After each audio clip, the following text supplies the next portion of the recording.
Hello, welcome to my YouTube channel. My name's Rob Edwards and this is my discussion of Avengers Endgame. Now I say discussion because it is in no way a review. Nothing that I could say could persuade any of you to go and see this movie or not go and see this movie. You've already made up your mind, and chances are by the time this video comes out, if you're going to see this movie, you've probably already seen this movie. So this is not in any way a review. This is a discussion about how I felt about the movie, what I liked, what I didn't like, generally my takeaway from it.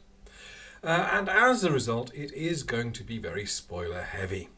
If you want my non-spoiler review or discussion, it was pretty darn good. It was pretty darn good.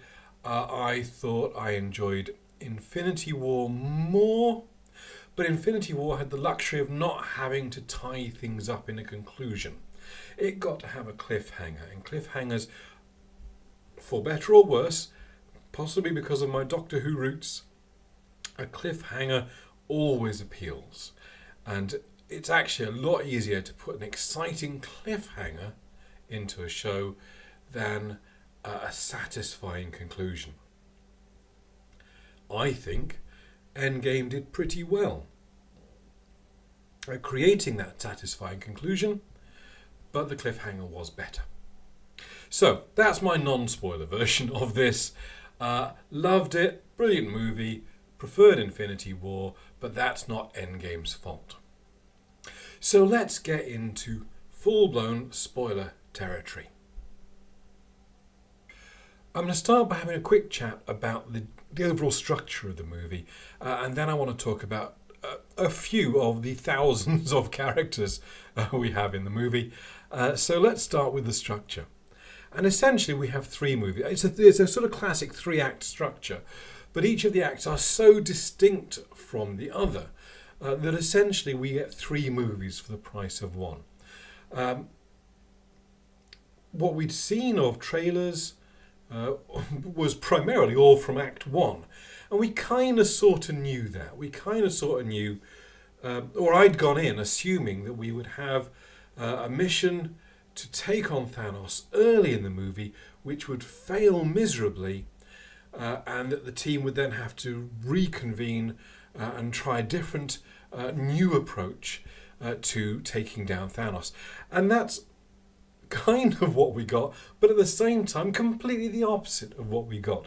Because on one level, the mission to take out Thanos in Act 1 was a complete triumph, in as much as the stated goal of taking down Thanos was very much achieved. Taking him down by at least the size of a head. And that was really good, that was really clever, because it really does set up an opportunity to dwell in the repercussions of Infinity War.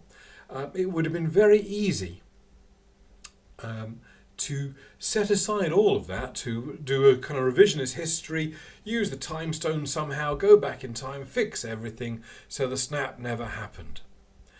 And they've not chosen the easy route. They've chosen the much more difficult route of building a world where this 5-year gap has happened. And I think that has huge repercussions going forwards for the franchise, as long as they choose to address it. And they really do need to choose to address it. I'm hoping that it will be a major element in Far From Home, which is the next movie up on the Marvel franchise. Very interesting, of course, that it is a movie about high school kids. And high school kids are going to be some of the most affected by the snap, in as much as, in theory, half of them should have aged 5 years when the other half should not. This is me talking. There's so much in this movie. There's so much in this movie that everything I think of spurs off something else that's somewhere else in the movie, and it's going to be quite hard to keep to my planned structure. But there we go. We're going to go with it. So, Act 1, the assault on Thanos, successful in as much as it takes down Thanos, but not successful in terms of fixing the snap. And that sets up a really interesting Act 2. An Act 2 where they've gone through 5 years, they've had to deal with so much of the repercussions of that snap themselves. You've got Cap leading the grief council. You've got Widow burying herself in her work.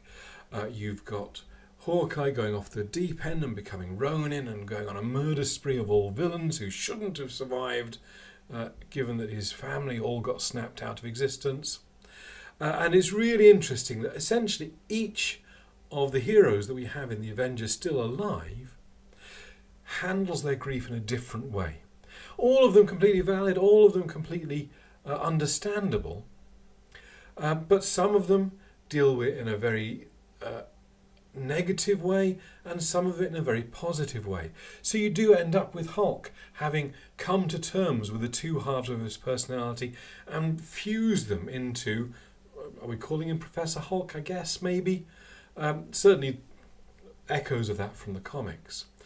You have Tony, who's had that family, has given up the life, has really found domestic bliss and probably been the happiest he's ever been in his life.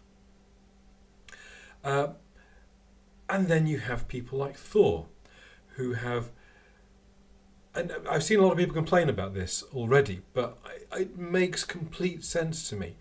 Here is a man who had an opportunity, he had a chance to save half of the universe. Half of the universe lived or died by his actions. He went the wrong way.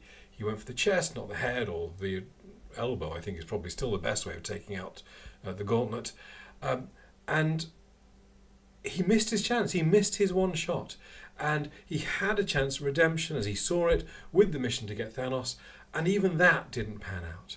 And he reverted. He basically went back to a childish state, just foregoing all responsibility, because the one time he had responsibility, the one time he reached the very highest he ever reached, he was king of Asgard, he had his new Stormbreaker, he was possibly more powerful than he'd ever been in his life, and it still wasn't enough.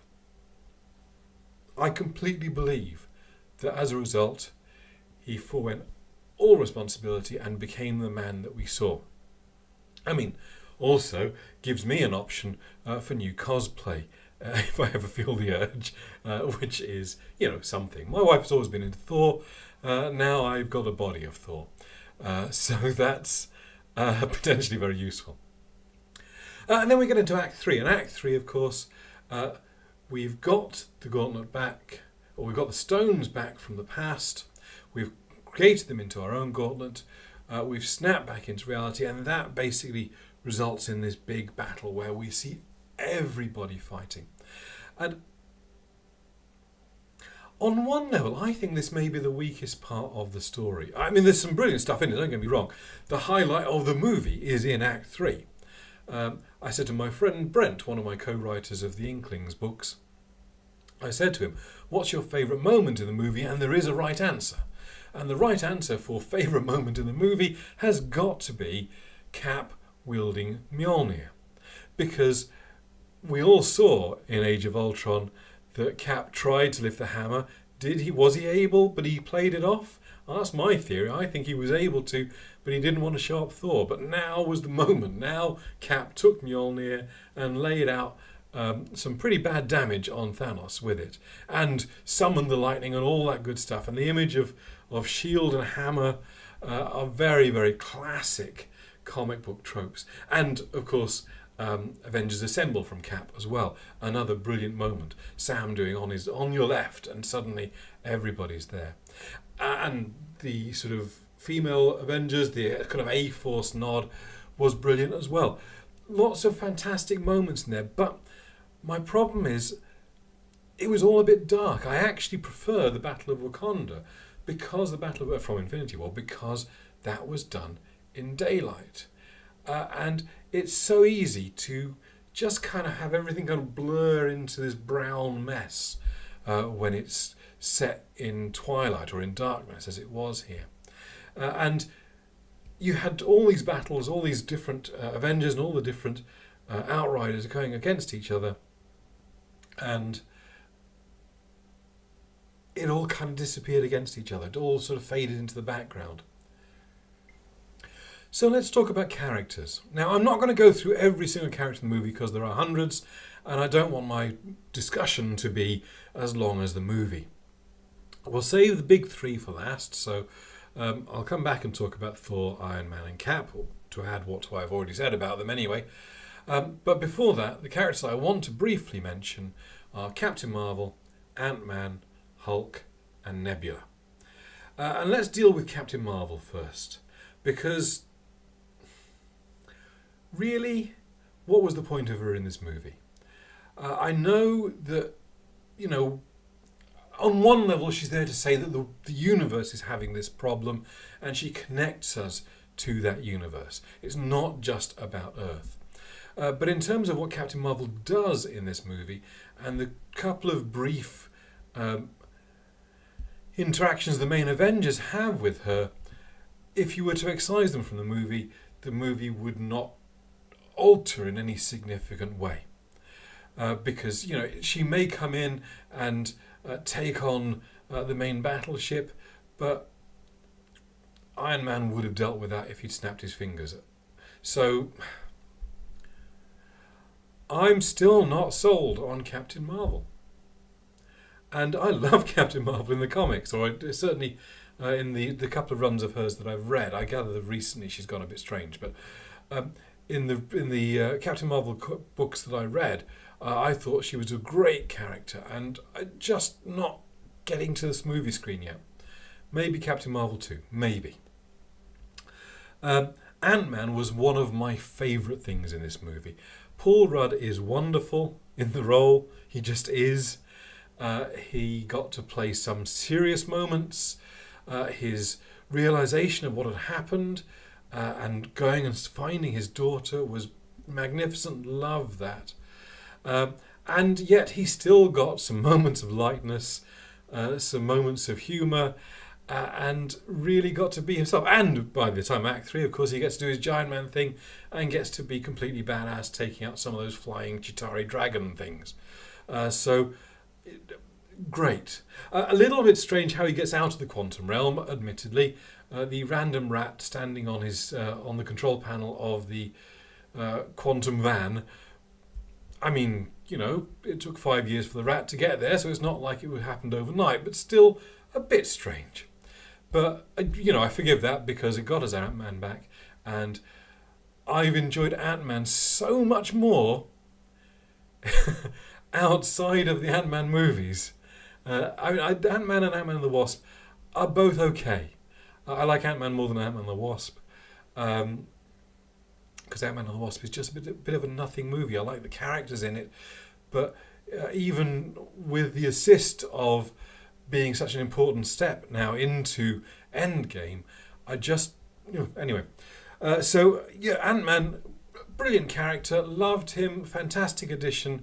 If only for that moment where he is sort of staring out into the compound of the Avengers headquarters and gets to see those butterflies and birds back in the garden and going, they're all back, everything's back, and then getting blown up, which was quite good.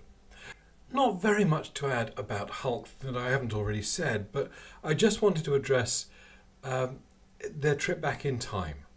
And I really liked when the new Professor Hulk, if you want to call him that, saw the Battle of New York Hulk, and his rather embarrassed kind of, I'm just so exploitative, and takes his shirt off and kind of punches a taxi for no obvious reason, goes grrr. I thought it was brilliant. And the whole conversation he had with the Ancient One over the Sanctum Sanctorum was really fun too. I really enjoyed that. And he had such a major role in the movie, but still felt like quite a small character in the movie. Without him, the time platform wouldn't have got started. Without him, there would have been no one to snap everyone back into reality. But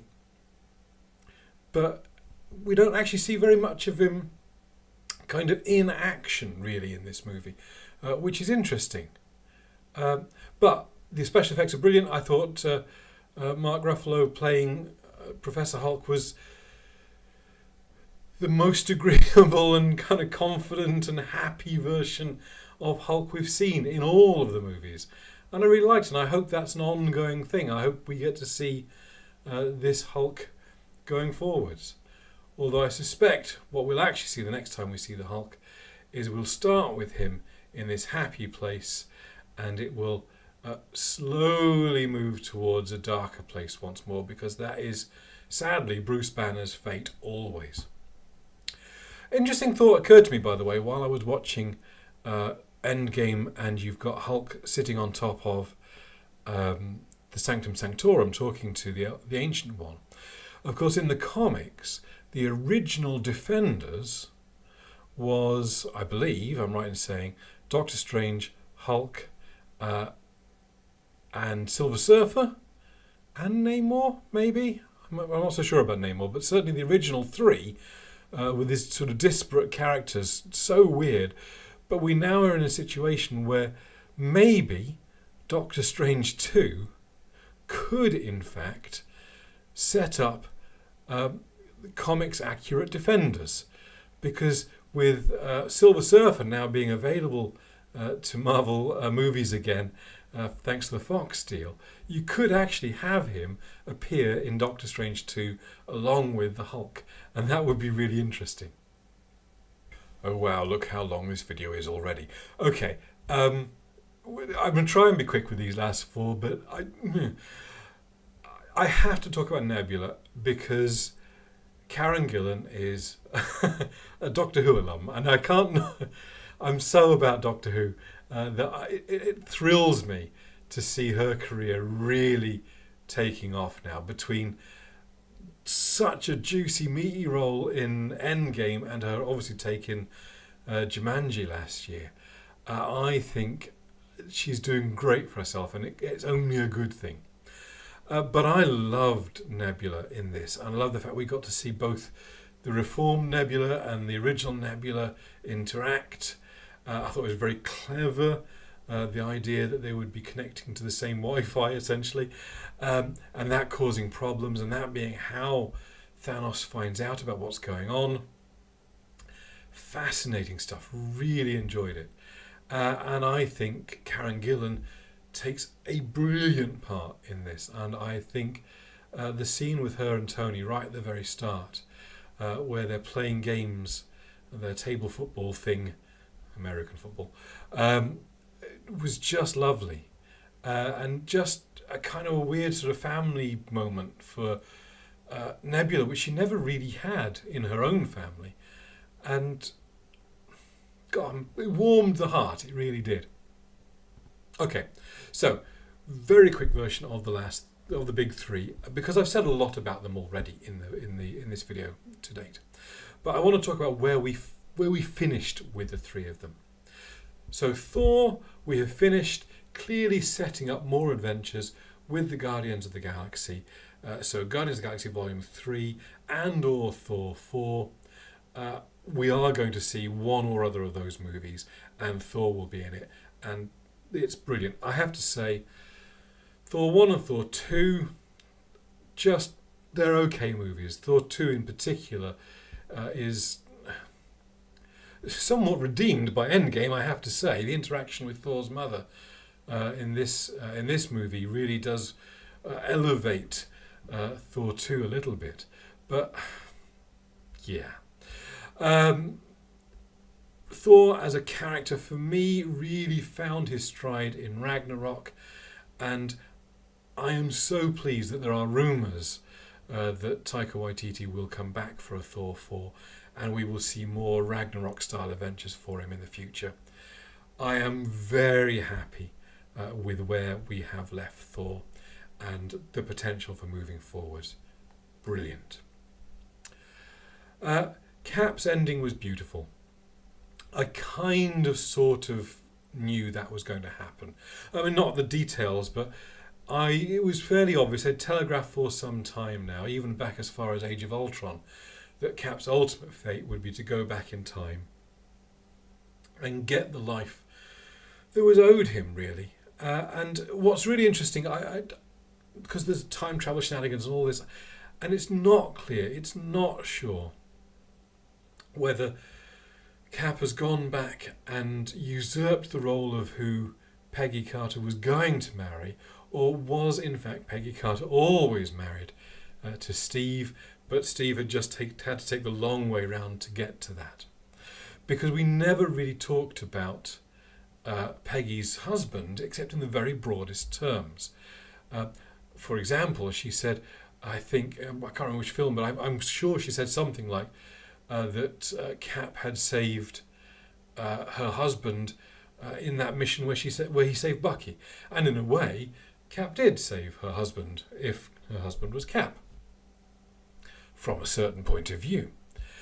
So that's what I choose to believe. I choose to believe that was always destiny, that was always the way it was going to play out. And nothing has changed as a result of Cap going back. And Cap got the ending he deserved, and he got to hand on the shield and the title of Captain America. And I think it was probably right that it went to Falcon. I know lots of people are very keen for Bucky Cap. They've both been Captain America in the comics, of course. But I think Falcon Cap is going to be a more interesting part in the franchise to come, I think. There we go. And finally, of course, we have Iron Man and his departure from the franchise, at least for now, because time travels, AI constructs, all of this is possible. We may well see RDJ before the Marvel movies come to an end at some point in the unforeseeable future. But I loved this ending. I loved that last line from him, basically where Thanos says, "I am inevitable," and Tony comes back with, "I am Iron Man." Brilliant. Loved it. And that was his last thing to say. And I think actually I was sat there waiting for him to respond to Peter or not MJ, Pepper, who are sort of saying, stay with us, I expect. But actually, it's a stronger finish for Iron Man that he ends on, "I am Iron Man." That really does echo back to where this story started. And Pepper being the one to say to him, "We are safe, we are happy, we can go on, you can rest now," it was so beautiful, and I think so apt and so right. Yeah. God, this was a good movie. Still preferred Infinity War, but this was a very good movie. I genuinely say, I said to my wife, I said to a number of people who talked about this was the best movie it could be. It couldn't be as good as Infinity War because it had to bring things together. There were plot elements it had to do, threads it had to tie off, and you felt the structure a bit more. But for what it had to be, it was pretty damn magnificent. So there we go. That was my thoughts on Avengers Endgame. One of the joys about a movie like that is hearing other people's feelings about it. So I would love if you've got comments, throw them down in the comments section below. I'd really appreciate it. And if this is the first time you've watched one of my videos, consider subscribing maybe. I mean, I'm only on 30 odd subscribers at the moment. I'd love to try and hit 50 sometime in the next few months. That would be brilliant. So subscribe if you like. Click the like button if you like also. Marvellous. This is the most YouTube outro I've ever done. Anyway, so thanks for watching. If you want to see more about me as a writer, click the box there. If you liked Karen Gillan as well, then click the Whovian box over there. Catch you next time. Cheers.